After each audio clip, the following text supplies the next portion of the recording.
നമസ്കാരം, എല്ലാവർക്കും social sphere YouTube ചാനലിലെ മറ്റൊരു എപ്പിസോഡിലേക്ക് സ്വാഗതം. ഇന്നത്തെ വീഡിയോയിൽ നമ്മൾ പരിശോധിക്കുന്നത് മനുഷ്യരിൽ പൊതുവായി കണ്ടുവരുന്ന ഒരു വികാരത്തെക്കുറിച്ചാണ്. ആങ്കർ അഥവാ ദേഷ്യം. അസഹിഷ്ണുതയും നിരാശയും മുതൽ ക്രോധം വരെയും ദേഷ്യം ചെന്നെത്തുന്നു. നമ്മുടെ പല മേഖലകളെയും ദേഷ്യം സ്വാധീനിക്കുന്നു. ഉദാഹരണത്തിന് റിലേഷൻഷിപ്പ്, ഹെൽത്ത്, അതുപോലെ ഓവറോൾ വെൽബീയിങ്ങിനെയെല്ലാം ബാധിക്കുന്ന ഒരു വികാരമാണ് ദേഷ്യം. ദേഷ്യം എന്നത് യഥാർത്ഥത്തിൽ എന്താണ്? അതിനെ എങ്ങനെ പരിഹരിക്കാം? ഈ വീഡിയോയിൽ ദേഷ്യത്തിൻ്റെ കാരണങ്ങൾ, അതിൻ്റെ ശാരീരികവും മാനസികവുമായ ലക്ഷണങ്ങൾ, കൂടാതെ ആരോഗ്യപരമായി അതിനെ തിരിച്ചറിയാനും നിയന്ത്രിക്കാനുമുള്ള പ്രായോഗിക മാർഗങ്ങളും നമ്മൾ പരിശോധിക്കുന്നു.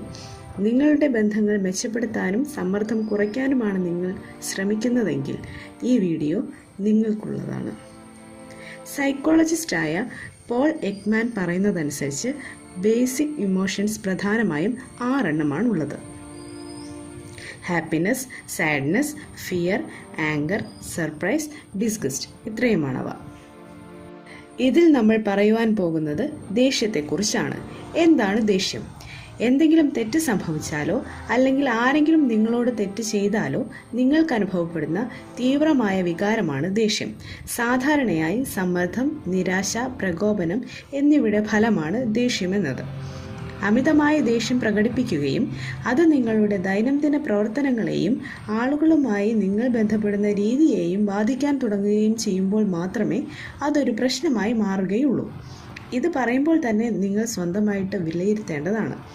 ദേഷ്യത്തിൻ്റെ തീവ്രത വ്യത്യസ്തപ്പെട്ടിരിക്കുന്നു. ചില സമയത്ത് അത് അമിതമോ യുക്തിരഹിതമോ ആയിരിക്കാം. ഇത്തരം സന്ദർഭങ്ങളിൽ വികാരങ്ങളെ നിയന്ത്രിക്കുന്നത് ബുദ്ധിമുട്ടായിരിക്കും. കൂടാതെ നിങ്ങൾ മറ്റു വിധത്തിൽ പെരുമാറാനും സാധ്യതയുണ്ട്. അതായത് വസ്തുക്കൾ എറിഞ്ഞു പൊട്ടിക്കുക, അല്ലെങ്കിൽ കൈ എവിടെയെങ്കിലും ഇടിക്കുക, അങ്ങനെ പലതും. നമ്മൾ ദേഷ്യപ്പെടുമ്പോൾ ശാരീരികമായ പല മാറ്റങ്ങളും നമ്മൾക്കുണ്ടാകുന്നു. രക്തസമ്മർദ്ദം അല്ലെങ്കിൽ ബ്ലഡ് പ്രഷർ വർദ്ധിക്കുന്നു. അഡ്രിനാലിൻ, നോർ അഡ്രിനാലിൻ തുടങ്ങിയ ഹോർമോണുകൾ വർദ്ധിക്കുന്നു. ശരീര താപനില വർദ്ധിക്കുന്നു.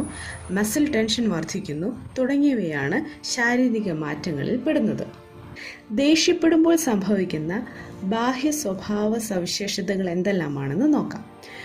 ഉയർന്ന ശബ്ദം പുറപ്പെടുവിക്കുക, മുഷ്ടി ചുരുട്ടുക, മുഖം ചുളിക്കുക, വിറയ്ക്കുക, ഹൃദയമിടിപ്പ് വേഗത്തിലാകുക, അമിതമായി വിയർക്കുക, അമിത വേഗതയിൽ നടക്കുക, ഇതൊക്കെയാണ് എക്സ്റ്റേണൽ ബിഹേവിയേഴ്സ് എന്നുള്ളത്. നിരന്തരമായി ദേഷ്യപ്പെടുന്നത് പല മെഡിക്കൽ അവസ്ഥകൾക്കും കാരണമാകും.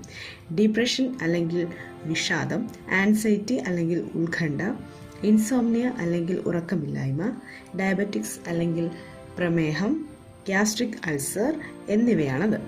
ദേഷ്യം സാധാരണ മനുഷ്യവികാരമാണ്. ദേഷ്യം ഉള്ളിൽ വെച്ചുകൊണ്ടിരുന്ന് വലിയൊരു പൊട്ടിത്തെറി ഉണ്ടാകുന്നതിനേക്കാൾ അതാത് സമയങ്ങളിൽ പ്രകടിപ്പിക്കുന്നത് തന്നെയാണ് നല്ലത്. എന്നാൽ നമ്മുടെ ചുറ്റുമുള്ള ആളുകളെ അകറ്റാതിരിക്കുവാൻ ദേഷ്യം പ്രകടിപ്പിക്കുന്നതിനുള്ള ആരോഗ്യകരമായ വഴികൾ കണ്ടെത്തേണ്ടത് പ്രധാനമാണ്. ദേഷ്യത്തിന് സ്വാഭാവികമായും പല കാരണങ്ങളുണ്ട്. ബാഹ്യമോ ആന്തരികമോ ആയ സ്വാധീനങ്ങളാൽ ദേഷ്യം ഉണ്ടാകാം. ഒരു വ്യക്തിയോ സംഭവങ്ങളോ നിങ്ങളെ ദേഷ്യപ്പെടുത്തിയിരിക്കാം. ശാരീരിക വേദനയോടുള്ള പ്രതികരണമോ ഭയത്തിൻ്റെ വികാരങ്ങളോടുള്ള പ്രതികരണമോ ഒരാക്രമണത്തിൽ നിന്ന് സ്വയം പരിരക്ഷിക്കുന്നതിനോ അല്ലെങ്കിൽ നിരാശാജനകമായ ഒരു സിറ്റുവേഷനോടുള്ള പ്രതികരണമോ ആകാം ദേഷ്യം. ദേഷ്യത്തിന് കാരണമാകുന്ന ചില സാധാരണ കാര്യങ്ങൾ എന്തൊക്കെയാണെന്ന് നോക്കാം.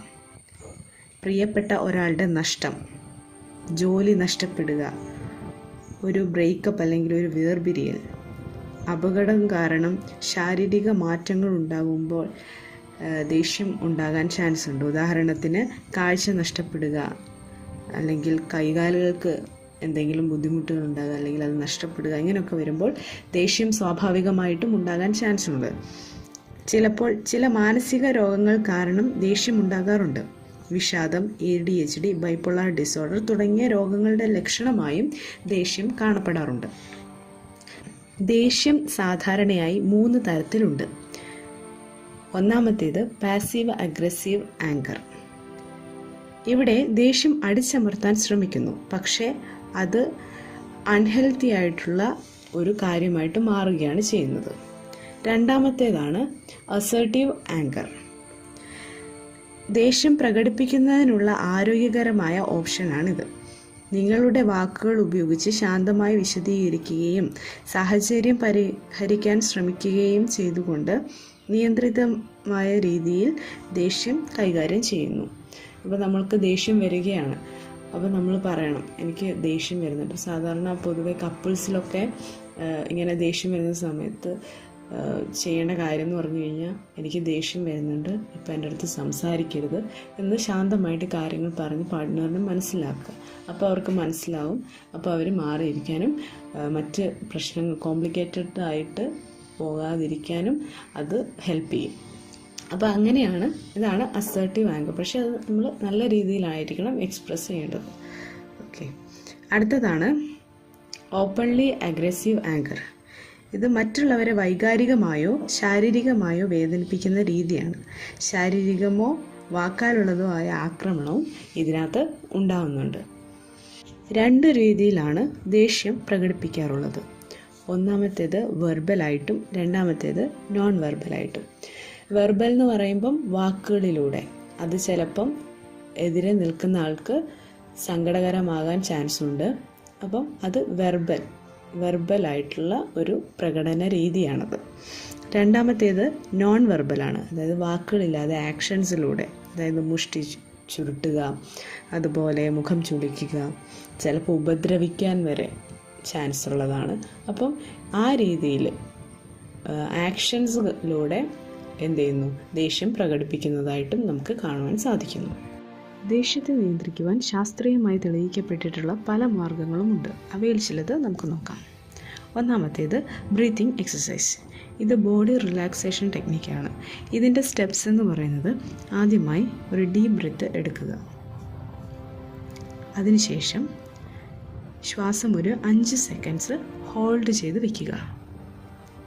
അടുത്ത സ്റ്റെപ്പ്, ശ്വാസം ഹോൾഡ് ചെയ്തു വെച്ച ടൈമിൻ്റെ ഇരട്ടി സമയമെടുത്ത് സാവധാനത്തിൽ പുറത്തുവിടുക. 5 സെക്കൻഡ് ആണെങ്കിൽ 10 സെക്കൻഡ് സമയം കൊണ്ട് ആ ശ്വാസം പുറത്തുവിടുക. ഇതൊരു 8-10 തവണ ആവർത്തിക്കുക. ഇങ്ങനെ ചെയ്തു കഴിഞ്ഞാൽ നമ്മുടെ ദേഷ്യം കുറയാൻ വളരെയധികം സഹായകരമായിരിക്കും. അടുത്ത ടെക്നിക്കാണ്, ദേഷ്യം വരുന്ന സമയത്ത് അത് നിയന്ത്രിക്കുവാൻ നമ്മുടെ ചുറ്റിലും ശ്രദ്ധ കേന്ദ്രീകരിക്കുക. കാണുന്ന 5 കാര്യങ്ങൾ, അതുപോലെ കേൾക്കുന്ന 4 കാര്യങ്ങൾ, സ്പർശിക്കുന്ന 3 കാര്യങ്ങൾ, മണക്കുന്ന 2 കാര്യങ്ങൾ, രുചിക്കുന്ന 1 കാര്യം എന്നിവ പട്ടികപ്പെടുത്തുക. അടുത്തതായിട്ട് ഫിസിക്കൽ ആക്ടിവിറ്റി ചെയ്യുക. ശാരീരികമായി എന്തെങ്കിലും എക്സസൈസുകൾ ചെയ്യുക. നമ്മൾക്ക് അവൈലബിൾ ആയിട്ടുള്ള ഫോണിലും അതുപോലെ തന്നെയുള്ള കാര്യങ്ങൾ നമ്മൾ നോക്കുമ്പം മനസ്സിലാക്കാൻ പറ്റും. ഒരുപാട് എക്സസൈസുകൾ അവൈലബിൾ ആണ്. നമുക്കറിയാവുന്നതും അറിയാത്തതുമായിട്ടുള്ള ഒരുപാട് എക്സസൈസ് അവൈലബിൾ ആണ്. അത് വെച്ച് നമ്മൾ ചെയ്യുവാണെങ്കിൽ നമ്മുടെ ദേഷ്യം നമുക്ക് കുറയ്ക്കുവാൻ സാധിക്കും. 4ാമത്തെ ടെക്നിക്ക് എന്ന് പറയുന്നത് പ്രകൃതിയുമായി സമയം ചിലവഴിക്കുക. ഏത് സമയവും മുറിക്കുള്ളിലും മറ്റ് അടച്ചിരിക്കാതെ പുറത്തിറങ്ങി നമ്മുടെ പ്രകൃതിയിലേക്ക് നോക്കി അതിൽ നിന്ന് സമാധാനം കണ്ടെത്താൻ വേണ്ടിയിട്ട് ശ്രമിക്കുക. ചെടികളൊക്കെ പരിപാലിക്കുക, എന്തെങ്കിലും കൃഷികളൊക്കെ ചെയ്യുക. ഇങ്ങനെ ചെയ്യുമ്പോൾ മനസ്സ് ശാന്തമാകുകയും അതുപോലെ നമ്മുടെ ദേഷ്യം നമുക്ക് കുറയ്ക്കുവാനും സാധിക്കും. 5ാമത്തെ ടെക്നിക്കാണ് പെറ്റ്സിനെ വളർത്തുക. ഡോഗ്സ്, കാറ്റ്സ്, പിന്നെ ബേർഡ്സിനെയൊക്കെ വളർത്തുകയാണെങ്കിൽ മാനസിക പിരിമുറുക്കം കുറയ്ക്കുവാനും ദേഷ്യത്തെ നിയന്ത്രിക്കുവാനും സാധിക്കും.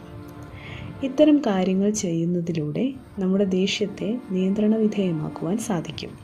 ഈ വീഡിയോ എല്ലാവർക്കും ഉപകാരപ്രദമായെന്ന് വിശ്വസിക്കുന്നു. അടുത്ത വീഡിയോയിൽ വീണ്ടും കാണാം.